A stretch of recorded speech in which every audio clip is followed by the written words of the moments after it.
The truth is a very powerful thing, folks, and the truth is getting out to the masses, and that is what is causing the huge changes that we're seeing in the world today. And there really are a lot of changes in the world today. At last, there seems to be some sort of groundswell of at least semi-conscious people who are making a stand in the best way they can. Or perhaps not the best way they can, but at least in the best way they know how. But the world does seem to be changing to some degree, folks, and the reason that it is because people are waking up to the reality of what government really is. Many of them don't particularly know what to do, but at least they are waking up to the fact that they've been played, and we are seeing a groundswell of, as I said, at least semi-conscious people. If you want to stay in for the long haul and lead a life that is free from illusions either propagated by you or embraced by you, then I suggest you learn to recognize and avoid the symptoms of the zealot and the person who knows he's right. For the dissenter, the skeptical mentality is at least as important as any armor of principle. Christopher Hitchens. An understanding that this journey that we are on, this whole mission we are on to free mankind from the clutches of this cacistocracy, from this slavery system that we're all subject to. This entire quest is ultimately a spiritual battle more than anything else. And all the people that are looking for solutions or looking for the way out of this system, looking for the way out of this mess that we're in, all the people that keep demanding someone supply them with an answer, they need to look a little deeper and realize that they are the answer and that they're not seeing this because they're very often missing that basic understanding, that basic knowledge that this is a spiritual battle more than anything.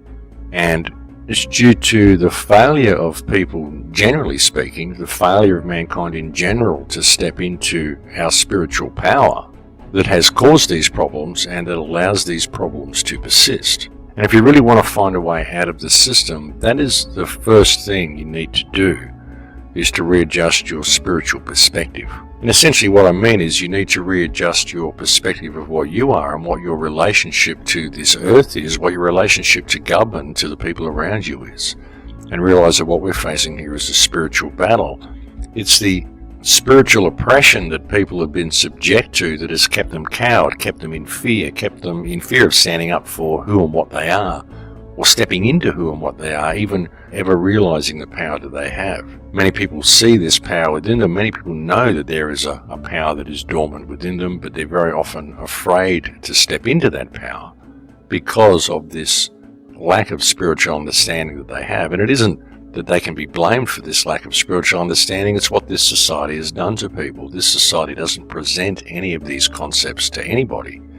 And in fact, it goes out of its way to make sure these sorts of understandings are covered up and viewed as something terribly new age or something esoteric, something like fairies in the garden that just shouldn't be paid attention to, magic and all that sort of stuff. Nothing practical that we ever need to know, just spiritual mumbo-jumbo fed to you by people who won't face reality.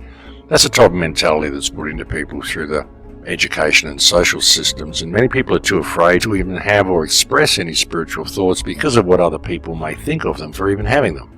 And really it is the suppression of this spiritual power and the suppression of these spiritual thoughts and the suppression of these methods of higher thinking that keeps us where we are. Because when you adopt these perspectives and you really see yourself for what you are and you lose stake in the outcome of your actions, then all fear falls away from you. And in light of what we're facing as a species, there comes a point where you simply have to stand up against the system and you realize how easy it actually is for you to do so. But of course, in saying this, I'm not suggesting that you suddenly go out and give up your job and become an activist and think that everything's going to work for you. I'm not saying that at all. But it gets to the point where you have to say something. And the question is, why not? Why would you be afraid to speak out? It's only because you have a stake in the outcome, you have a stake in the outcome of your life, and you don't have the confidence really in what you're saying. You know, many people don't speak out because they simply don't have the inner confidence in what they're saying. It isn't that they don't have inner confidence in themselves, it's that they don't have the real confidence in what they're saying. Because if they did, they'd be able to speak it. And that may be a strange way to look at it for some people. I mean, and I know some people just really don't like public speaking. They don't like to put their face out there. They don't like to put their voice out there. But it isn't just public speaking. I mean, you can talk to your friends and all that sort of stuff, but many people are afraid of peer group pressure. They're afraid of what people may think about them.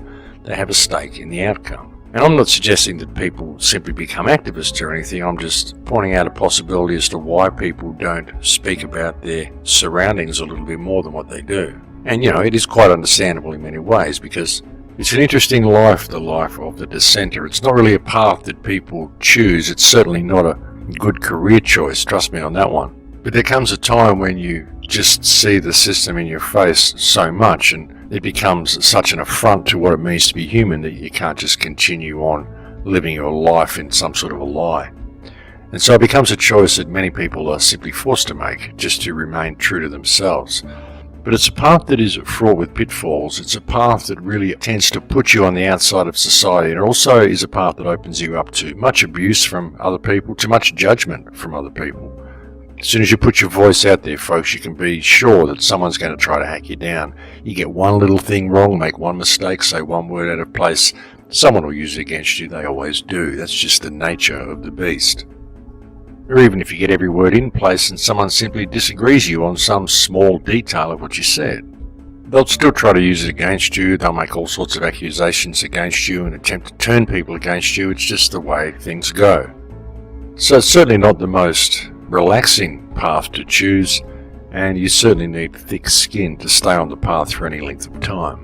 When you have this correct spiritual perspective about yourself and about your relationship to reality, well, non-compliance comes by default. It really does. You begin to realize that the only thing that holds the system up is our willingness to comply with all of this rubbish that is given to us.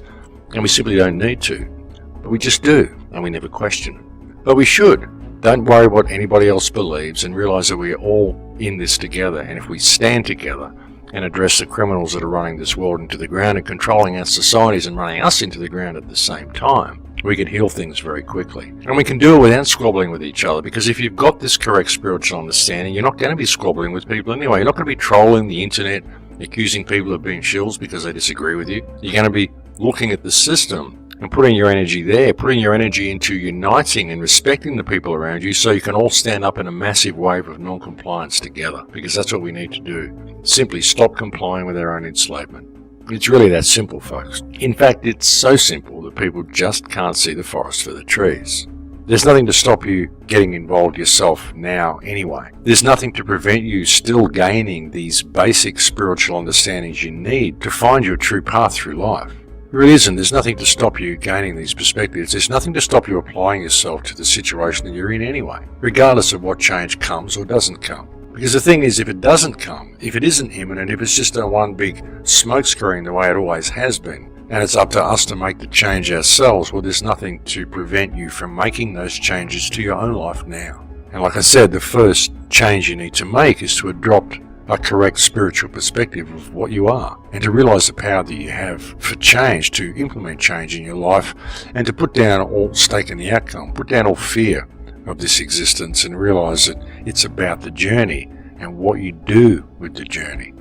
But if you step out of your comfort zone and throw yourself to the wind a little bit, remarkable things can happen, and remarkable change can come to the world if people do that, because even by doing that, you're not complying with this system. You're not complying with the path that society wants to lay out for you. You're choosing your own. And that's an important thing. That's an important part of the lesson, and it's how we gain the lessons that we need, by stepping onto this path and just allowing it to take us wherever it will lead us. Because very often you'll find that it's exactly where you're supposed to go. You just didn't know it because you didn't know that path was there, because you never stepped out of your comfort zone. You never stepped off familiar territory and tried something new. We've got so much available to us at the moment, folks, that we could lead the world into an incredible place. I mean, even with all this cryptocurrency and everything that's happening, the cryptocurrency could be used for us to step outside of this fiat system completely. It could be something really good for us if we take control of the system itself and don't allow the system to take control of the cryptocurrency. Now, these are all sorts of possibilities that we have. Now, everything that they attempt to do to keep us back and to hold us down is something that can be used to our advantage if we're sensible about things, and if we view every crisis as being an opportunity the way they do.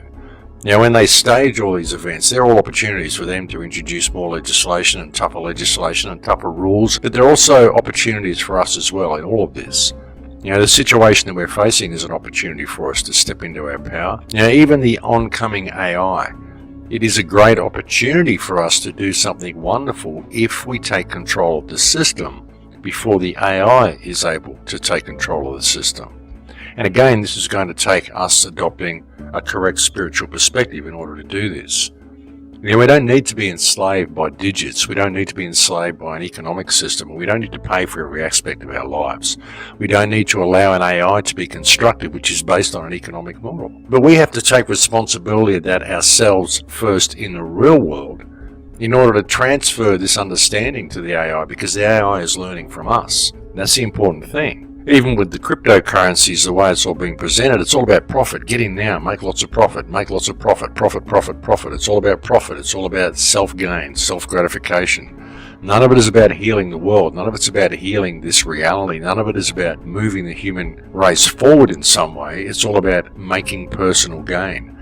And it's all personal gain in the digital world as well, folks. Never forget that. It's digital currency, which means it doesn't actually exist and can be switched off at any time. The full armor that you can be standing in by having spiritual awareness is profound.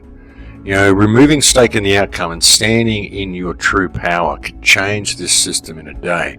And every single person out there has the ability to do this. Every single man, woman, and child on earth has the power to do this. Everything about this system has been designed to remove that power from us and to prevent us from ever really standing up for ourselves, because it prevents us from ever knowing ourselves enough to want to do that, enough to believe in ourselves to be able to do that.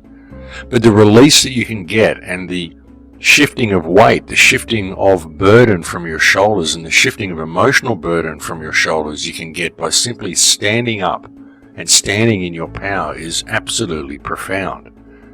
But nothing about this system wants you to do that. Nothing about this system is designed to let you do that. Everything about it is designed to keep you down. The food they feed you, which poisons you, which keeps you locked into these lower vibrational levels.